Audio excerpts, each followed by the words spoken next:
Today's spotlight is protein, and I will show you my favorite raw plant-based sources of proteins that are present in my diet every day. Except for one. One is on and off, but it's also a very important one. And so the first one is hemp. I buy hemp in big bags. This lasts me about 1 month. I consume 60 grams of hemp every day, every single day.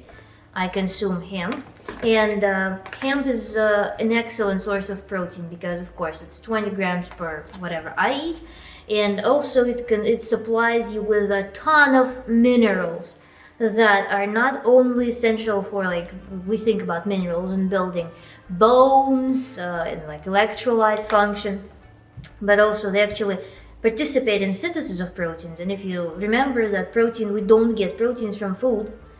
We get proteins, we break them down our GI tract into amino acids and then synthesize proteins that are of specific need using the code that's supplied by some system that tells, oh, I need this protein to the ribosomes. Then with surplus of amino acids, ribosomes produce those protein agglomerates that then are used by whatever body system asked for them.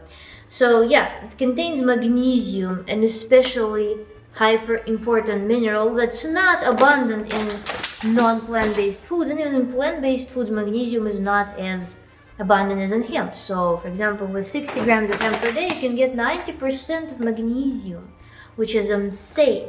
Of course, 200% manganese. Manganese in general very easy to get on raw diet. You get 16% potassium. Potassium is a slow accruing mineral that's hard to get through the diet somewhat, so every bit matters.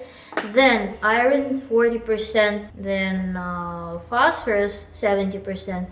So it's an amazing food. And another benefit of hemp as compared to, for example, nuts on raw plant-based diet is that omega-3 to omega-6 ratio is pretty good. So while we're on omega-3, omega-6, I usually mix hemp with flax seeds. I make a porridge out of these two. I soak them in water for about 30 minutes to make flax seeds chewable and supple. I don't mill my flax seeds. I'm against milling seeds, grinding seeds. Soaking makes them supple, soft, chewable, so you can chew them very easily in that porridge with hemp. And this flax seeds, they contain perfect ratio of omega-3 to omega-6. So every morning I make this beauty porridge for myself. It's raw. It consists of banana, hemp, flax, a little bit of Brazil nuts for selenium. Brazil nuts actually have very high omega-6 to omega-3 ratio, and raspberry and cocoa powder. So it's a magnesium bomb, it's iron bomb, it's protein bomb, it's omega-3 bomb, and vitamin C bomb also from raspberries. So that's what I make every morning, and it's a very nourishing food, especially if you are a lady. You also will benefit greatly from benefits that are provided by both flax and hemp, because of all those fats, proteins, and your hair will become lustrous, your skin will become gorgeous. So I mentioned Brazil nuts, but the main nut, the only nut that I eat in abundance, in plethora, it's walnuts. Walnuts is the nut, the only nut that has high omega-3 to omega-6 ratio, and hence it makes a superior kind of protein over other sources, because when we choose which foods to eat, we don't just think, okay, this food contains this.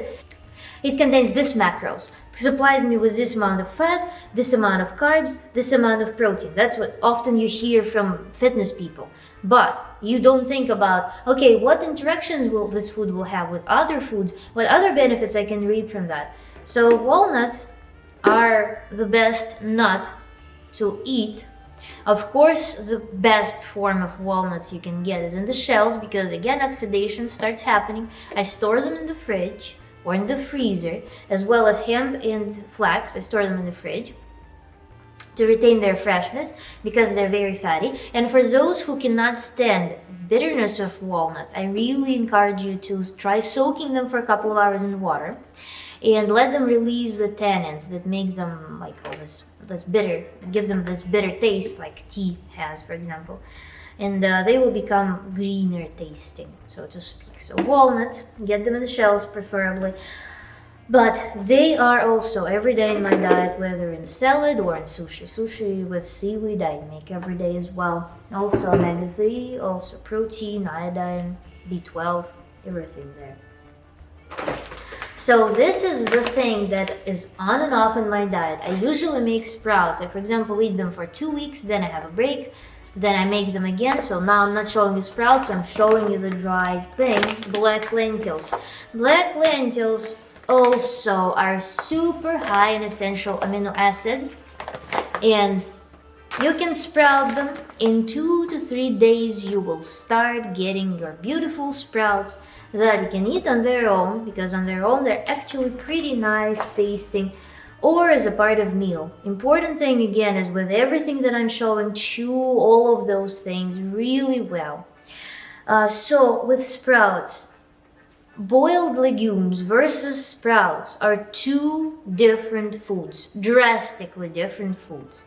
So if you have migraine or remotely familiar with that, boiled legumes give me migraine, sprouted lentils don't. It's boiled legumes, I mean boiled lentils. I get the migraine feeling from them. Now that on raw diet I don't get migraine per se, but I have migraine feeling. Boiled lentils do that, sprouted don't. They taste completely different. They taste like probably, you know, those peas that you can eat in their skins. Those like sweet peas or whatever they're called. They taste almost like that. And also, what is cool about sprouts? Sprouts, you first of all, you remove the phytic acid, you remove lectins, but with that you also unlock enzymes. And enzyme-rich foods, they usually have stronger taste and sometimes an aftertaste, actually, when you break them down in your mouth. So they have enzymes. And plus, with sprouts, you can get access to vitamin C all year round. For example, if you don't have access to fruits, vegetables, something freshly grown, you can supplement with vitamin C any time of the year, in the darkest time of the winter, by eating lentil sprouts, because they will generate vitamin C. Vitamin C is an essential vitamin. We don't produce it, synthesize it in our body.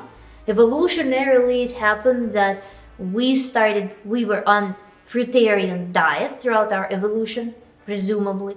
So we lost functionality for synthesizing vitamin C inside of our body because it became redundant, and nature doesn't like useless things. So vitamin C supplement, protein supplement, again, complete protein supplement. So that's another thing that you can include. And then pumpkin seeds. Pumpkin seeds are little villains because they contain lectins, they contain high omega-6, but on the other hand, they also supply a lot of protein. I usually put them on my salad, probably 2 servings, so it will be 16 grams of protein per salad on top of all the vegetables that I put there. They supply us with a ton of magnesium, so my 6 tablespoons will be 80% of magnesium, extra potassium, and zinc, 40%. Zinc is also important for our hormones, for our immune system, for our skin, which is related to hormone regulation. So pumpkin seeds is another thing that I eat every single day with my salad. Then in terms of grains, in terms of other foods, right?